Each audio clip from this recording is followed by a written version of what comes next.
का उपहार, एक जादुई और भयानक कहानी।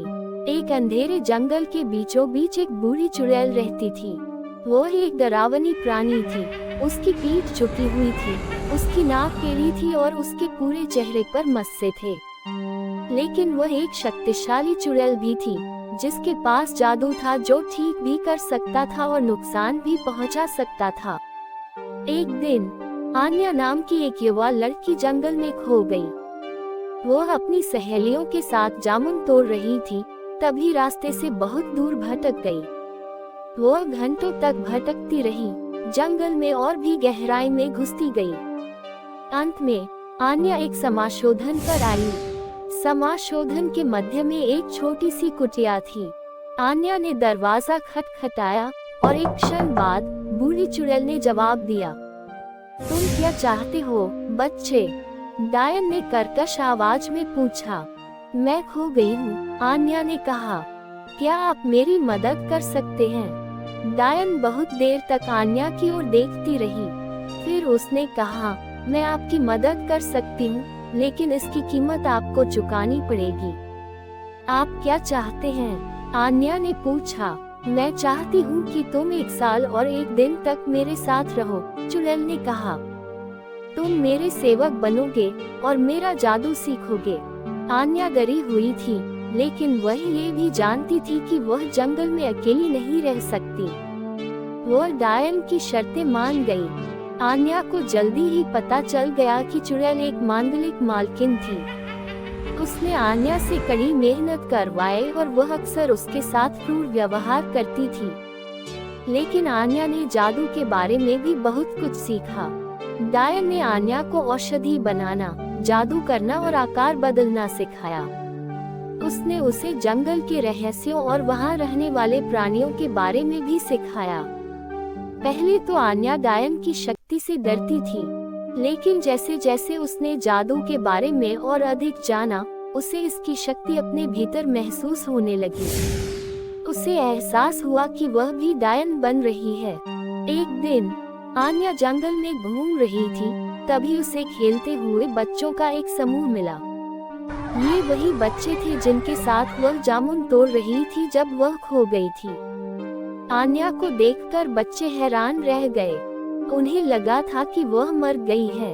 आन्या ने उन्हें डायन के बारे में बताया और बताया कि कैसे उसने उसकी जान बचाई थी। बच्चे डायन से डरे हुए थे, लेकिन उत्सुक भी थे। उन्होंने आन्या से उन्हें भी जादू सिखाने के लिए कहा। आन्या बच्चों को जादू सिखाने के लिए तैयार हो गई, लेकिन उसने उनसे वादा लिया कि वे इसका इस्तेमाल अच्छे काम के लिए करेंगे। जब डायन को पता चला कि आन्या बच्चों को जादू सिखा रही है, तो वह क्रोधित हो गई। उसने आन्या का सामना किया और उस पर विश्वासघात का आरोप लगाया। मुझे लगा कि तुम मेरे दोस्त हो, चुड़ैल ने कहा, लेकिन तुमने मुझे धोखा दिया है। मैं तुम्हारी दोस्त नहीं हूँ, आन्या ने कहा। मैं आपकी सेवक हूँ और मैं इन बच्चों को अच्छे के लिए जादू का उपयोग करना सिखाकर आपकी सेवा कर रही हूँ। डायन क्रोधित हो गई।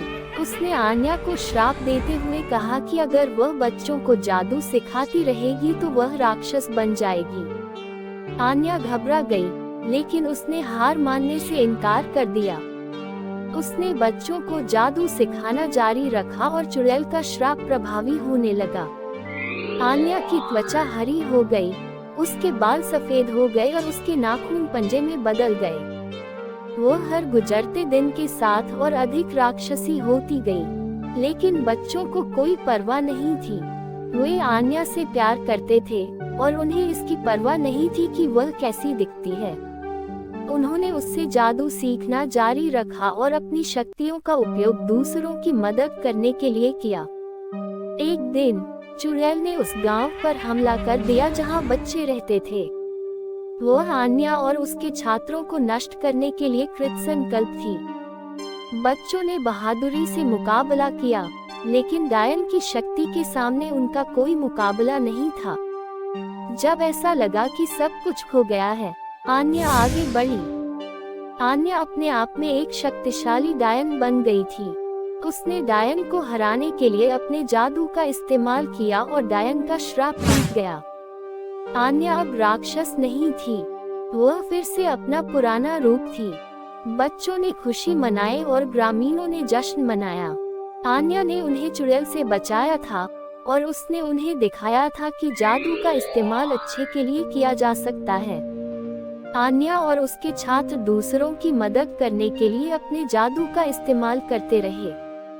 उन्होंने बीमारों को ठीक किया, निर्दोषों की रक्षा की और बुराई के खिलाफ लड़ाई लड़ी। आन्या को जंगल की अच्छी चुड़ैल के रूप में जाना जाने लगा और उसकी कहानी आज भी बताई जाती है। YouTube चैनल वर्ल्ड्स नेचर पर इस कहानी के सभी दर्शकों को धन्यवाद। मुझे उम्मीद है कि आपको मजा आया।